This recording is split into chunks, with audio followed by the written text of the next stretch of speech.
what is the science of story? How do we tell stories that work, that are effective about the human relationship with the natural world? It gets into rhetoric, it gets into journalism, but also it gets into personal stories and memoir style conversations about what it means to be human in this day and age. This is A New Angle, and I'm your host, Justin Angle, marketing professor at the University of Montana. This podcast is my chance to speak with cool people doing awesome things in and around the great state of Montana. Thanks for tuning in this week. Before we get into today's episode, I wanted to make a special announcement about our editor and producer, executive producer, Stefan Boursin. Stefan is a graduate of our business program here at the University of Montana, 2017 graduate. And I asked him if he would be interested in launching this podcast with me, and he jumped on the opportunity, and it's just been doing awesome work. And we sort of started this thing flying by the seat of our pants with I say a shoestring budget. It's not even a budget. So Stefan came in at a critical time and made things happen. And it was with kind of a heavy heart, but excitement for him that we sort of bid him farewell from the producer role. He's going to be moving into some more marketing, audience development, going to be sort of pulling the lens out and looking at some big picture stuff. So I can't thank Stefan enough for his contributions to this endeavor, and I look forward to working with him in the future. Thank you, Stefan. Okay, today's guest, Nick Triolo. Nick is, the only way I can describe Nick is he is a true Renaissance man. I met Nick through the running community when we both lived in the Pacific Northwest and shared the trail over many an ultra marathon, and got to know him a little bit more professionally through some of his film work and his environmental advocacy work. And then he recently was a student in the environmental studies graduate program here at the University of Montana. And his goal in that program was to study the tools of narrative to make a difference in the environmental space. He is an advocate, he's an activist, he is a writer, he's a communicator, he's a leader, he's a mountain athlete, he's a guide. He basically is exploring all the different possible tools he has at his disposal with the many gifts he has to get people engaged and concerned and active in the environment and trying to make the world around us a better place.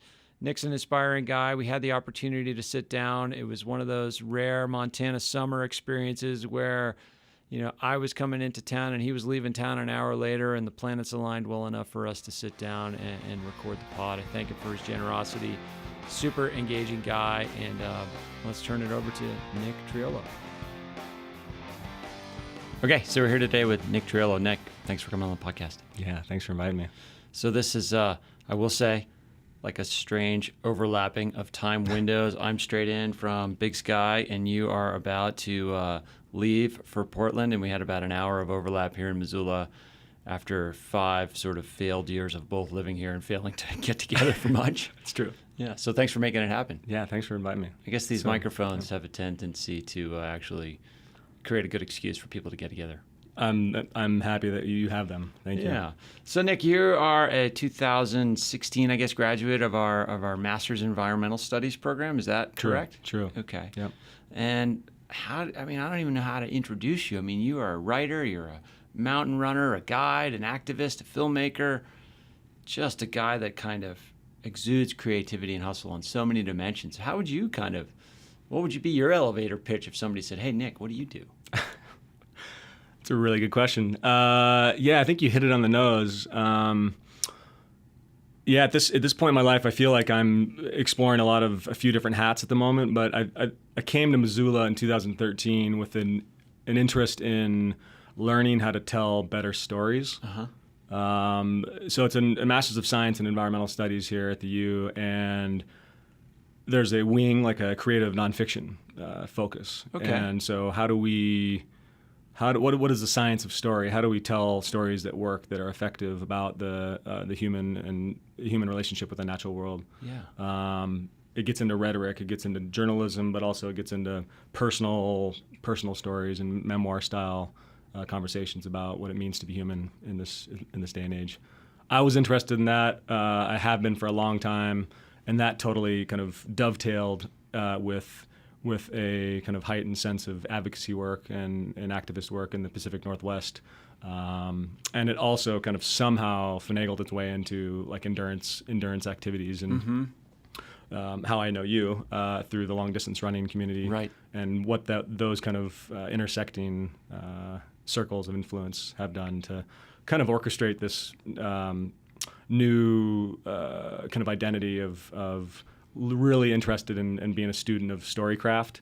How to hack a new story about our relationship with the natural world, and that is through deep immersion in wild space. That is through deep community efforts. That is through learning how to mobilize people and mobilize myself to take action about things I care about. So I want to get into the how, the tools that you've acquired along the way, and maybe that this program helped you build, and what you're planning to do with those. But before that, I'd like to just kind of get into, by way of some bio, what sort of brought you to this position where you felt like my life's work is to tell important stories and to get people engaged on, issues about the natural world. Yeah, I guess it comes from deep interest in story because of being affected by stories, being the product of someone who is a book nerd growing up, who spent hours and hours in my treehouse escaping the world to immerse myself in new worlds in books, and realizing the power, like the deep kind of intuitive power of what a story can do to change the way you see the world. What were some of the first that really struck you? One of the first books that totally woke me up to big literature was Crime and Punishment. That was the book that maybe as like a 15-year-old, a 14-year-old, it just rocked me, like completely took me for a spin. Later books, I could get into books forever on this. Yeah, we could do a whole podcast about that. Totally, but I think that reading is one of the most important ways to write better, and that's kind of one of the biggest recommendations that all my mentors have said. To be able to play jazz, to be a jazz drummer, you got to listen to a lot of jazz, and to be a writer in particular genres. You got to read the canon. And so I think I'm still very much a student. I wasn't an English major in undergraduate. I wasn't like a naturally gifted writer. I'm still totally working. I'm a workhorse to figure out how to make this happen. Sure.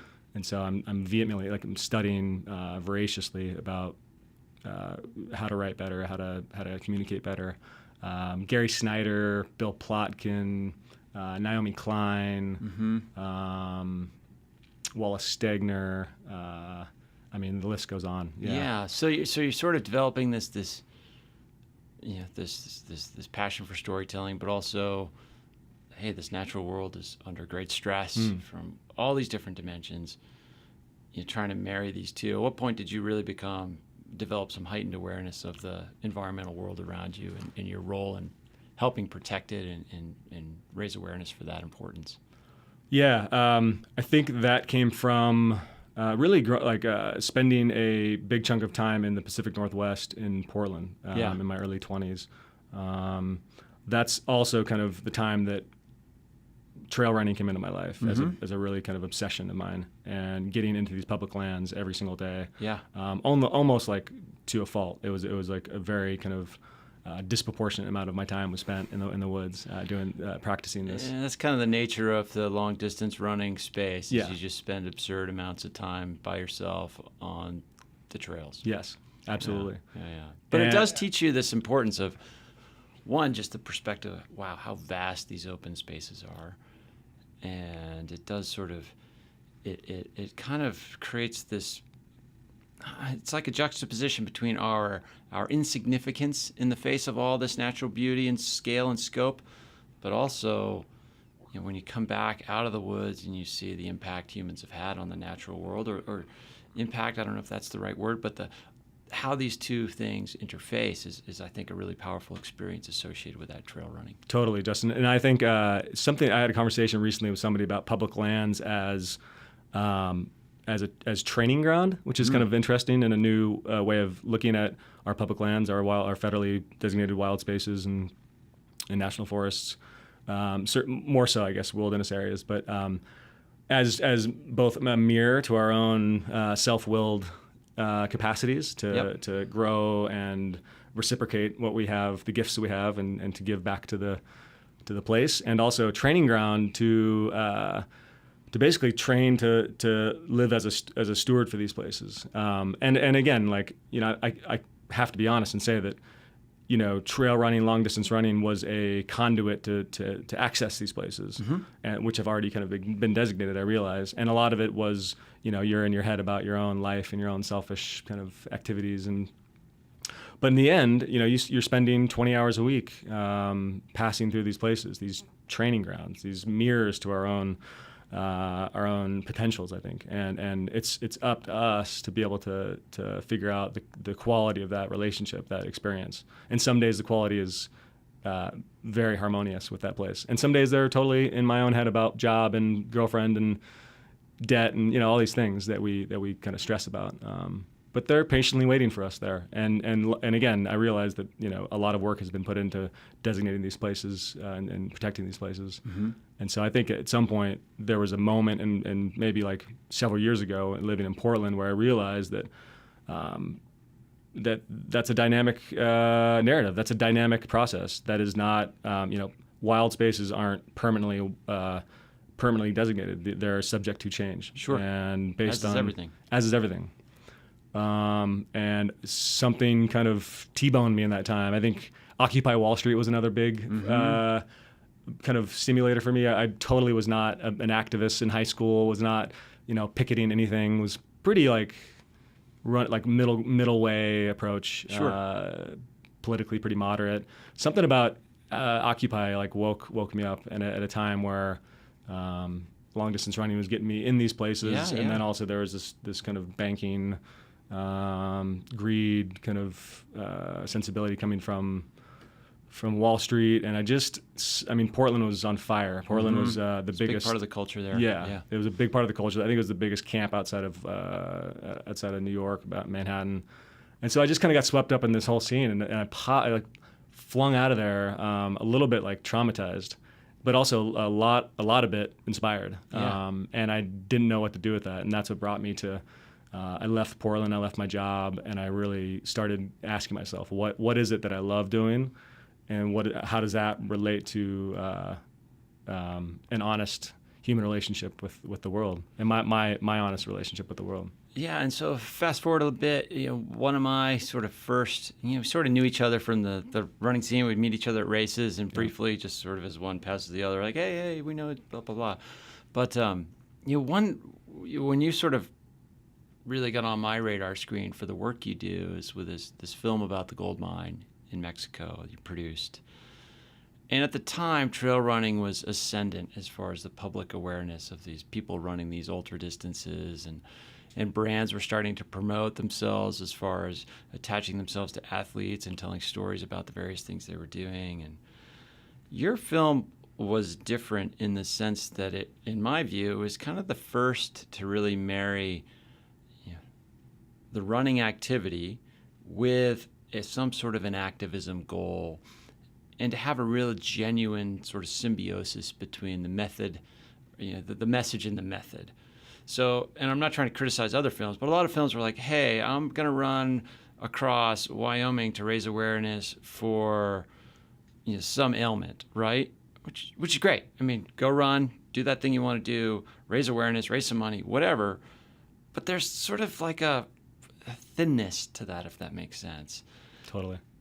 Where your film came out, and it was like, okay, this activity is integral to the issue at hand. So I'm not really painting the picture well enough, but so what was the issue, and how did you decide on a running film to kind of tell that story? Yeah, thanks a lot for that.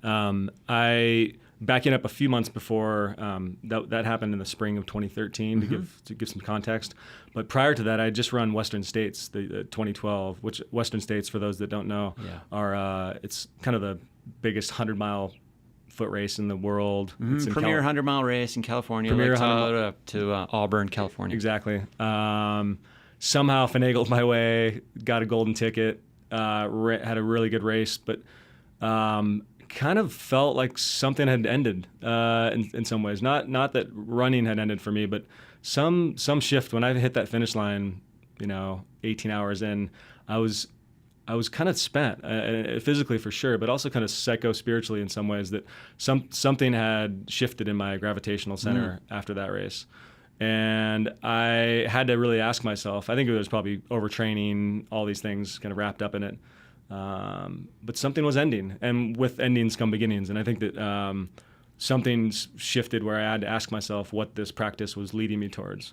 Well, as you said, like 20 hours a week, that's huge, huge allotment of physical and mental and just career resources toward this one end. Yes. So just sort of setting the stage here, like to complete Western States takes a huge commitment on so many dimensions of your life. So I can see how this reaching the finish line is symbolic and maybe inspirational in a lot of different dimensions. Yeah, I mean, you couldn't have said it better. I think that it really I had to ask myself what my priorities were. Right. And I have X amount of time in my life. I have, am I being overly selfish here? Are my relationships being served? Is the bigger work that I need to do in the world, is that being addressed?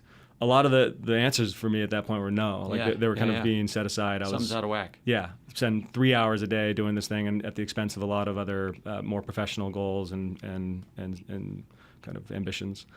So anyway, not to get too far into that, fast forward, I end up moving to Mexico, to Baja, to a small town called Todos Santos, where I had visited before in the past and had some relationship with some folks there, and was house sitting, and started kind of meeting folks. Actually, it kind of started where street art. I was walking kind of down these kind of alleyways and started seeing all this amazing kind of street art about an open pit gold mine up in the mountains of southern Baja in the Sierra de la Laguna Mountains. And I started kind of asking around, who's behind this? Is this a problem? Is this an actual threat, or is this old? Realized that in fact it was an ongoing struggle. A Canadian-led kind of gold mine, and was a Canadian-led gold mining company were trying to get permits to open pit mine in these mountains. Okay. The biggest problem about that is water. Essentially, there's like very little water in the Baja Peninsula. Right, mining is hugely water intensive. This particular mining process is particularly water intensive. Yeah. It just didn't make sense on a ecological and ecologically and also kind of socially. It felt off, and it felt like the peninsula was mobilized to check this and to run environmental, some sort of kind of check on giving these permits. But they were seemingly like going ahead pretty quickly. There had been a bunch of efforts to stop it, to varying degrees of success. I start kind of sitting in on meetings in this small town of environmentalists, lawyers, business owners, all Mexican, with the exception of a few, mainly, 100% Mexican-driven led. And they were looking for a new campaign. Uh-huh. And Something fresh. And I had an idea that, how about we run across the peninsula in a day? How about we start in the Sea of Cortez on the east side of the peninsula? It's, I think, like the fifth largest peninsula in the world. It's massive. And we run, bike, walk, crawl, whatever it took, human-powered. Get over the top from east to west, 70 miles from La Barbera to Todos Santos. And we end in the plaza of this epic pueblo for like an evening of talks and and seminars and traditional dance. Sure. And just to be clear, like, we're not talking about like a flat run across a beach. Yeah. I mean, this is rugged, remote country. Totally. Never, I had run up the highest mountain a few times to check out the route, but essentially had no idea what I was getting myself into. And yes, there was a 7,000 foot mountain range from sea level, so a 7,000 vertical foot wall from the start. Sure. And very few people had run it before. I had to check it out in sections. I would camp out at ranch families. Ranch families would put me up deep in the mountains, and I would kind of sleep on cots outside, and wake up in the morning. They'd like show me the way, and it was like this kind of 2-month process of putting together the route. And essentially, exactly what you said, the route was very intentional in that it cut right into the proposed mining site. Sure. So essentially, we were organizing a media strategy to kind of experientially get in there and see what like the heartbeat of that place. And it wasn't just you. You were bringing, like, once the route was set, you're bringing in this whole tribe of really interesting characters. Totally. Some of which had never even contemplated moving on any, sort of self-propelled method that far, right? Absolutely. I mean, I showed up in the morning, had no idea if anybody was going to be there. Right. No idea. And come one, come all. Yeah, and there was probably maybe a couple dozen people. Many of which were just doing the first section, like 20 miles, and kind of the approach from the east side. But then a few guys were like, "No, we're doing the whole thing." They're in. I think they were both from La Paz. One guy was like I think he was like a car dealer, or something. And the other was, who knows what he did, but he had just done the Ironman. He's like this short little kind of stout guy. And they were just ready. They had like a plastic, they had like a water bottle in their hands, and they had no other like gels, or they didn't have any gear. It was just, let's do this. We're in. 3 a.m, gun goes off, and we start going west, and 18 hours later we make it up and over, and we jump in the Pacific Ocean. Right. So let's fast forward from that a little bit to, okay, so, and I'm going to make some assumptions here, but I'm assuming you're tapping in at this point, like, okay, I can sort of do this thing, this storytelling thing, and apply it to areas where I have passion. And then you move to get some formal training here at the University of Montana. So what was it about this? I mean, you sort of laid out why you decided to come here, but let's talk about the craft of narrative and storytelling, and what makes for a good story and what makes for an ineffective story. And this trade-off between simplicity and complexity. I'm so fascinated by this, not only in terms of the work you do, but in how brands operate and how political campaigns operate and how leaders operate within an organization. So I'll just sort of throw that out there as like, you came to this place to get some formal training. What did you learn that's worked for you, and how has that jived with your personal journey as well? Yeah, that's a great question. I mean, one thing, stepping back a few years, my work in Portland was working with the marketing and communications at a nonprofit doing intercultural education. So I think that also, I mean, it's one of those adages of like, you got to fold everything into your path, that kind of cliche, but that's totally true. I mean, I was kind of painstakingly doing this kind of marketing work that I loved in so many ways because of what you just said, the narrative, the messaging, the kind of conventions of persuasion, certainly when it relates to something that you love and that you really wish that students would consider, in this particular example, studying abroad. Sure. I woke up every day and went to work and felt truly that the work I was doing was helpful and suggesting this opportunity. Mm-hmm. So that really kind of set a stage for then thinking about how narrative, as it relates to environmental protection and as it relates to the human relationship with the natural world, how those tools that I learned in kind of the marketing communications world could be then applied to a more creative, personalized story grid, storycraft. Right. And so I think that then kind of T-boned me as I then said yes to a graduate program at the University of Montana, got a gig teaching English here, and through that process was thrown in the hot seat, was thrown in workshops. And Justin, man, I mean, I've never been like, to be honest, just to be transparent, I've never like gone to much counseling in my life, but the closest thing that I've gotten to a psychotherapy session have been in workshops, graduate level writing workshops. Sure.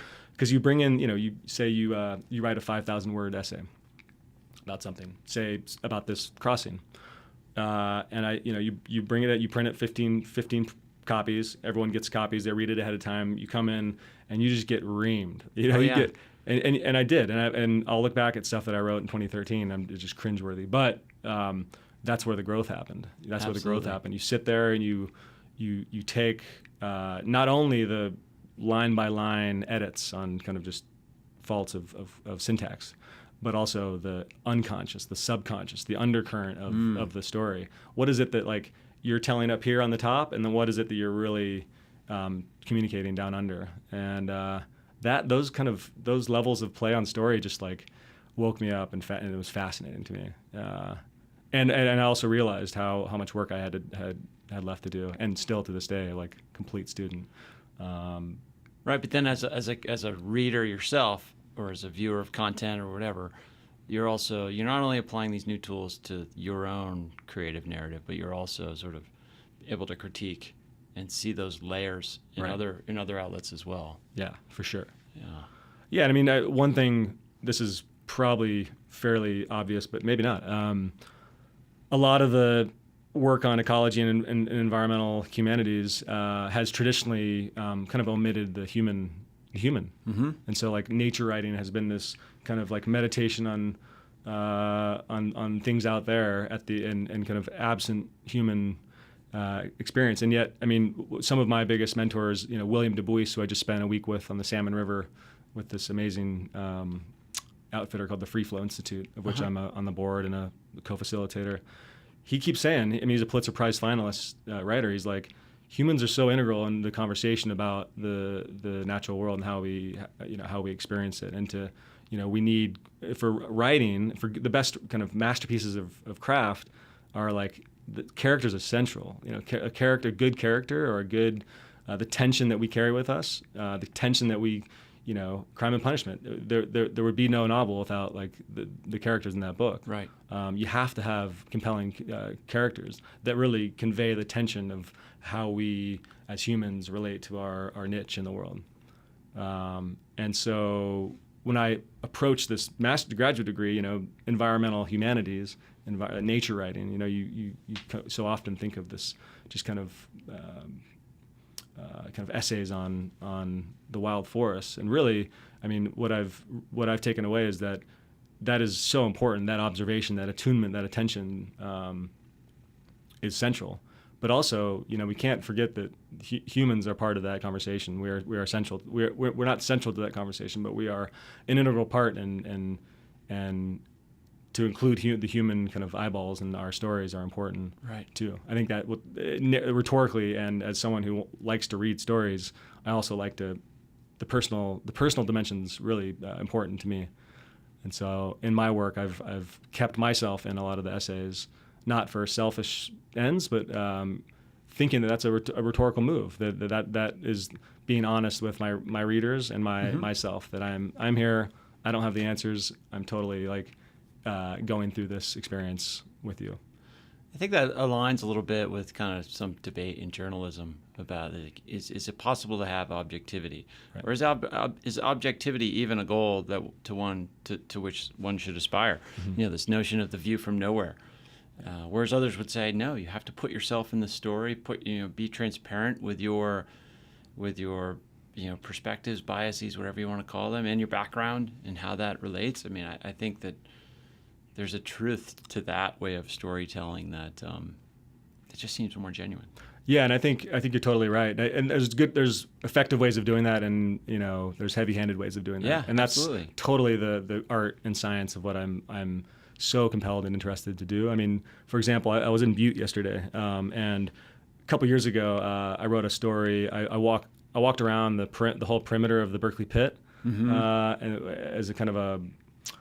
How long did that take? It took forever. It was like I think it was like a 15-hour walk. It was a 20-mile walk, but there's trespassing. It was sketchy, but it was an experience that turned into a story.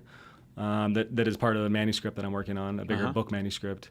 And I joined this kind of old-timey geohydrologist from Butte who had spent his whole life there, had studied the kind of the water dynamics there, had worked with ARCO, but had also worked with like community organizers.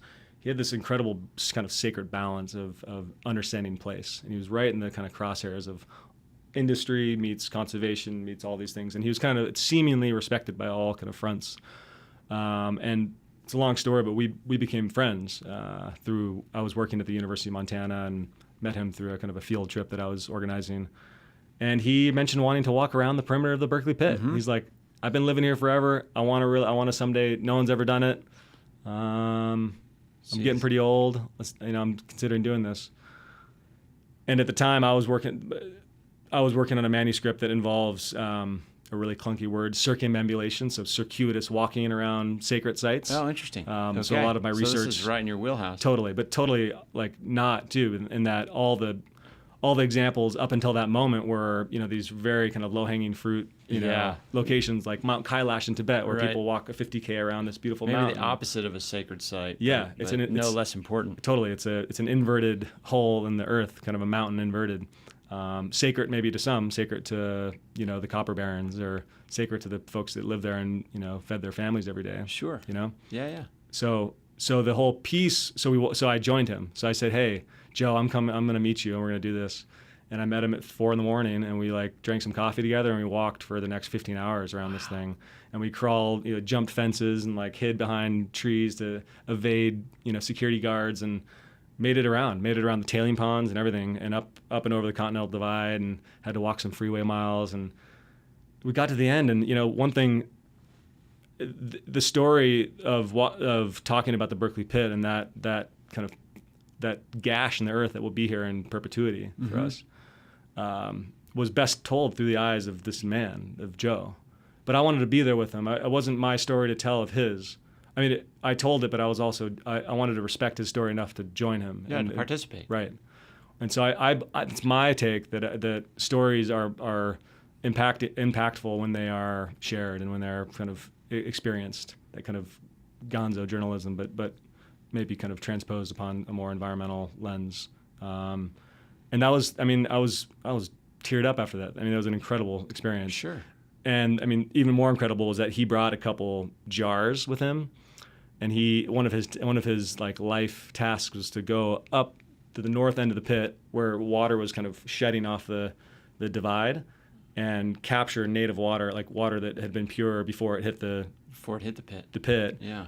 And jar it up, bring it back to the Upper Bow Creek, and put it back into to the water system. Yeah. Wow. So I joined him for this work that he wanted to do. Mm-hmm. It was this, and he's a science, hyper rational minded guy, but also just had this beautiful kind of artistic way about him that was his pilgrimage. Yeah. And I just was witness to that. Oh man. It was intense. So one of the things I think about, Nick, with your work is this trade-off between a simple story and a complex story. Like if you think about, from a branding perspective or, leadership messaging or organizational communications, like, hey, clear, simple, consistent message has to be digestible.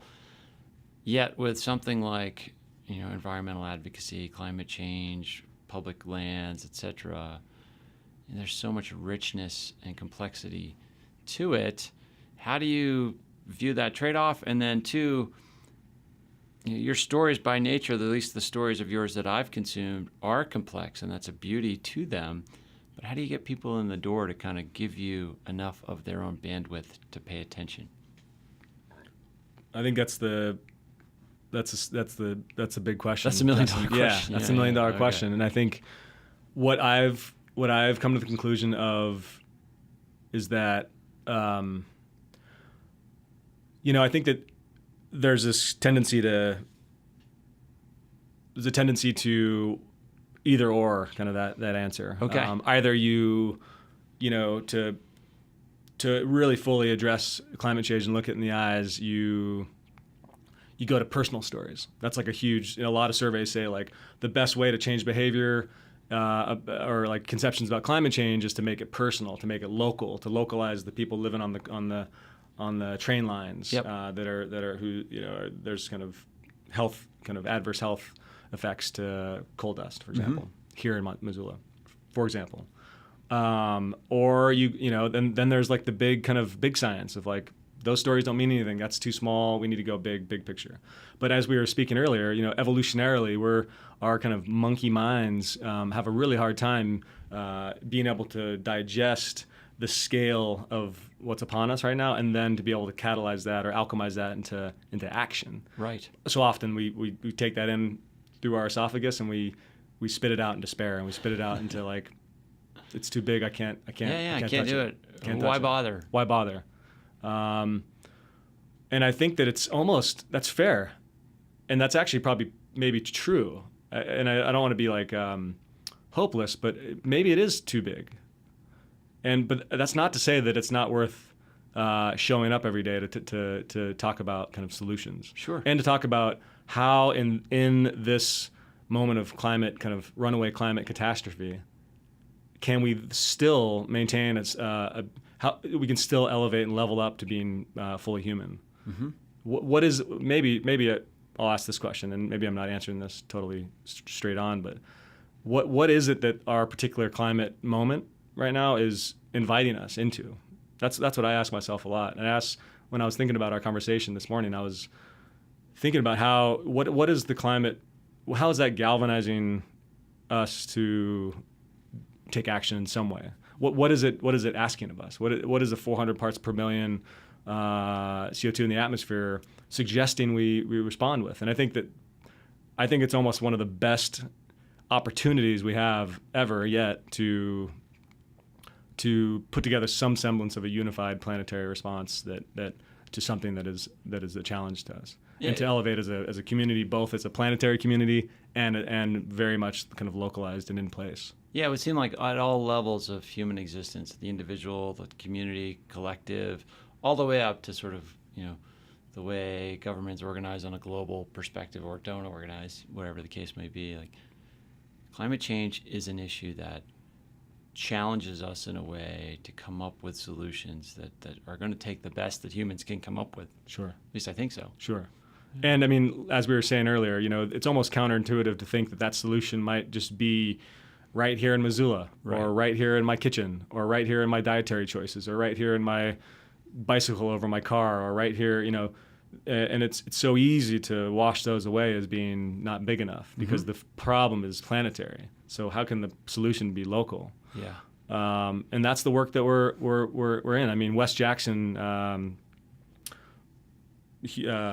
dryland farmer, incredible kind of writer, philosopher, said that we're in desperate need of a cultural homecoming, to come home, and I keep on seeing this in all these books I'm reading, is that we need to. The task now is to come home, and again to come home to our bioregions, to come home to learn the plants and animals that we live next to, maybe to come home and listen a little better to our community, both human and more than human. This is the task that I fail at often. Yeah, and I personally am in a kind of a wrestling match with finding that home and coming home. But there is an intuitive sense that might be the best way to respond to what's happening, and to also hold in the planetary conversations, to take in the science, to take in the big discussions about climate refugees, to take in the big discussions about sea level rise, to really take that in too. I think it's important to not be too in your privileged bubble, to be able to put that big conversation away too. But I think that there's some connection to the planetary sized solutions being responded to with a planet full of local responses. Does that make sense? Yeah, it does. It does.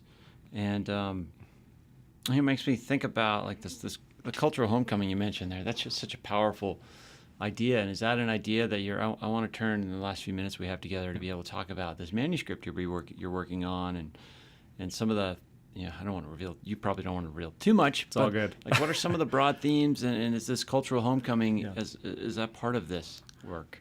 Yeah, I think it is, Justin. I think that, so in an elevator speech, this whole book that I've been wrestling with for the last 4 years, that was part of my graduate thesis here at the U, which I got some incredible guidance from here at the University of Montana. This would not be in existence without this university. But essentially, it's a 7-part story about exploring the pan-cultural phenomenon of humans walking around areas, landscapes of significance. So there's this, in every habitable continent, in most religious traditions, we find this practice of circumambulation. Yeah, you used this fancy term before. It's annoying. Circumambulation, amble? Is that the core word? Yes, exactly. It's an annoying term. The Tibetans actually use the word kora, which is a much more succinct, I like that. Beautiful term. So let's just use kora for now. Essentially, kind of became obsessed with this idea that humans would kind of circuitously walk around something important to them, and what that meant, what the significance of that was. And it took me on this crazy 4-year journey of travel to Mount Kailash in Western Tibet with a bunch of spiritual kind of tourists. It was a really interesting story. And again, going back to our conversation about rhetoric and effective communication, that chapter is both about the power of this mountain that we end up in, but also the kind of quirky Western conceptions of how we got there, myself included. I am first to call my own kind of cultural blind spots out. But getting to this mountain, all that it took to get there, and this kind of amazing walk that happens, and the characters that I walked with. But essentially, it moves through landscapes, and it really kind of breaks down this idea that that circuitous motion is something that is ubiquitous in the natural world, like the seasonality, the cyclical nature of revolution, right? Sure. So the word revolution, which is described in a chapter, Yeah. the word itself was born in the stars, the celestial revolving of planets, and it's really embedded, that word, etymologically in the natural world. And then it was kind of co-opted for human kind of revolt and human kind of transformation, political transformation, which is fascinating to me. And I try to kind of wed those two, of this ubiquity of revolution in the natural, and that revolution is kind of what guides us. The revolution is the kind of the frame or the shape of political, personal, and environmental transformation. Yeah. And so I explore that every chapter deeper and deeper through walking revolution, like walking, revolving around landscapes. And I do that in Tibet. I do that. I follow an old kind of beat poet trail in Northern California, where in the 60s, I think Gary Snyder and Allen Ginsberg and Philip Whalen did this kind of really classic 14-mile loop around Mount Tamalpais. And one of these chapters, I kind of re-walk that trail with a bunch of folks that have done it for years, and kind of track their poetry and their sensibility of bringing that kind of Eastern philosophy to the Western world. And then we get to Berkeley Pit chapter, and a few other chapters too. And so what's the timeline on this project? Yeah, the timeline. That's like the worst question you can ask an author, right? It's good. No, I mean, this is my first stab at anything larger than a 10,000 word essay or something. So it's Totally poking in the dark here. There's some promising kind of doors opening. I would love to say in the next 2 years, it might, or like a year, it might be a thing. Yeah. But that's just a public announcement so that I can get on my horse and make it happen. But again, going back to, I get up every morning at 6 a.m. And look at this, stare at this thing. And I'm not like someone who's naturally gifted at writing. So I just have going back to like long distance running days, putting in 2 to 3 hours a day. Yeah, gotta grind. I want to look at that thing and just be with it. And I've been doing this for a long time. Yeah. And I care. This story means like the absolute world to me, and I really want to share it with people. Let's hope a year from now that we're in this, maybe a different room, but maybe talking about this together in a way that's actively promoting a tangible book cover and something that people can actually go and consume. Let's hope so. And in the meantime, Nick, I mean, there's so much richness to your whole story that we didn't even get into. But I want to give listeners, as we close here, how can listeners who've been intrigued by this and want to learn more, how can they find out more about your work, and where can they find you online? Yeah, thanks, Justin. I'm just honored that you invited me to come on. I have a website, nicholastriolo.net, which seems to be kind of the repository for... Sure, we'll put a link to that in the show notes for sure. Show notes seems to be kind of a repository for publications and films and such. I'm actually currently the editor for Orion Magazine's online blog, so I'm doing a lot of really cool content, and they've really opened a lot of doors for me to meet some incredible storytellers in this vein of thought. So I'm on there publishing quite often, and I guess Facebook, Twitter, Instagram, all those classic platforms, which they can find through your website. Yeah, it's all probably that might be the best way to find it. Yeah. Well, Nick, thanks for stopping by on your way to Bend. That's right. To sort of launch on your next adventure, but I hope our paths cross again real soon. Thanks, Justin. Appreciate it.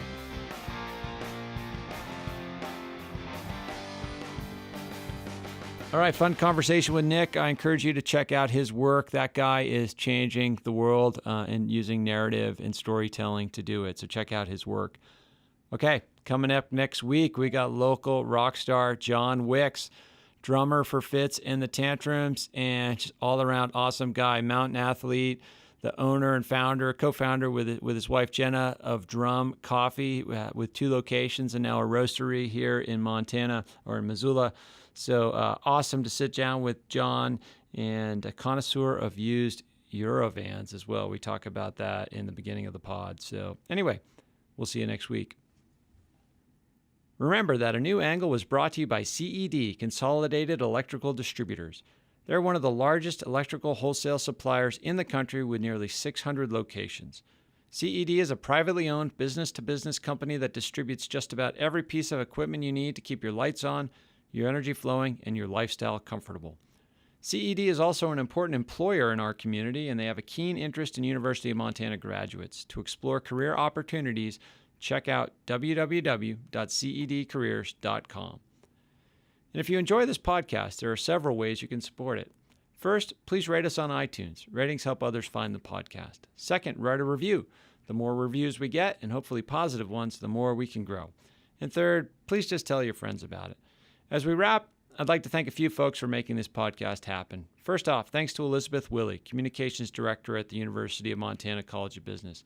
And thanks to our fabulous interns, Savannah Sletton and Max Gibson.